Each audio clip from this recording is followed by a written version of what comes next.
What is happening nowadays is that pictures are becoming a part of the way that we communicate with each other on a daily basis in every part of our lives. This is something that I've actually been looking at for quite a while. In fact, those of you who were with us 2 years ago may remember the tagline for our very first 6Sight conference was, "What happens when 1 billion people worldwide become equipped with the tools of visual communication?"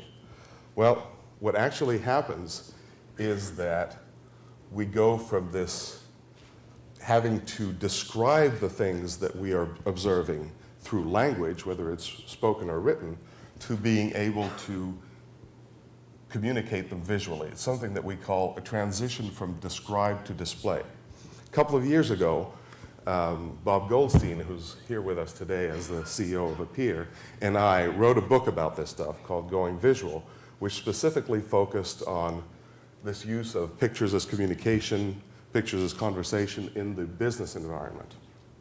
And one thing to point out is that while pictures as communication is similar to pictures as information, it's an extension in the sense that it is both real-time and interactive. So it's not so much a publishing function as it is a conversation function. And I stressed how important we feel motivations are. So we looked into that a little bit more deeply through our research and came out with what were the 4 key criteria that business decision makers used in order to decide whether or not to adopt images as conversation as a key operational tool. Now, I'm not going to say anything, go more in depth about this because the book is still in print, and so are Bob and I. We're also still in print. So we're around to discuss this if you feel that this is an idea that could be significant to your business. But I will say one more thing, which is there's a huge engine driving this, and it's camera phone sales. We're going to talk about this more, obviously, in Tony Henning's session this afternoon, and you'll get to see this year's number as opposed to last year's numbers, which I'm showing you here. But the things to observe are, number 1, the sales are continuing to explode. Number 2, the imaging capabilities are dramatically increasing. This is something that we said for a while was going to happen. It is happening. And number 3, and perhaps most importantly, what is growing and developing is people's awareness of what they can actually do with these devices, of what they can actually do with a device that has both a camera and a screen that is with them all the time and that is always connected to a worldwide telecommunications infrastructure. Moving on to the second one, pictures as personal expression. This actually technically is not a new motivation. It's been around the industry since its beginnings. In fact, we had last year a cluster called The Rise of the Amateur, where we examined the role of the amateur, enthusiast, prosumer, as they've been called in the past, throughout the history of photography. And a number of companies in imaging, particularly the camera companies, have always viewed this as a significant part of their business.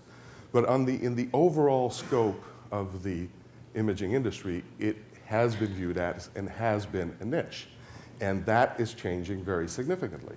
As I'm sure you're aware, in the last year or so, year and a half, this segment has become the key driver for several major product categories, in particular the key driver for sales of digital SLRs, which are probably the star in the imaging industry right now in terms of sales growth and revenue.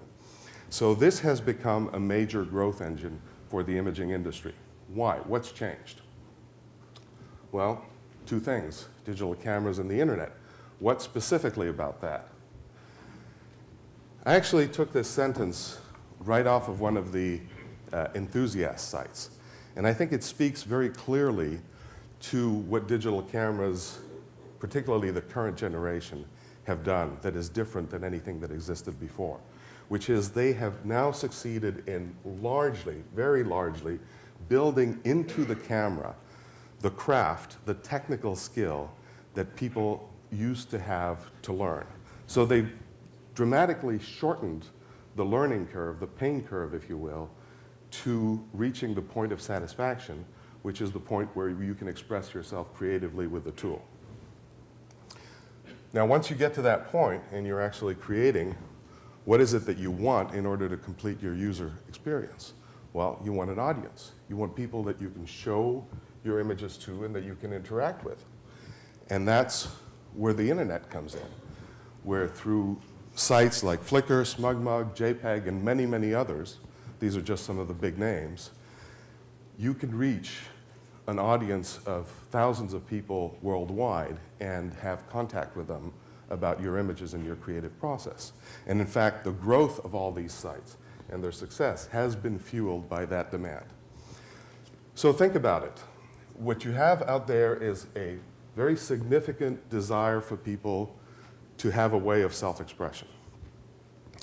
And there's only one tool out there, digital photography, that gives you that opportunity to go almost directly to expressing yourself without having that pain curve, and also gives you pretty much instant access to an audience. Nothing else does that, not painting, not cooking, not anything else that you can think of. And that leads me to the conclusion that what we're seeing happening is that digital photography is going to be the dominant form of personal self-expression in the mass market, probably for the next 10 years. So what I'm suggesting here is it's time to look at the enthusiast market with a whole new eye and as a much more significant opportunity than we have in the past. So over the next 2 days, we're going to be having a lot of sessions that are going to speak to various aspects of these two strategies, what is going to happen, how we can leverage them, how we can put them into position.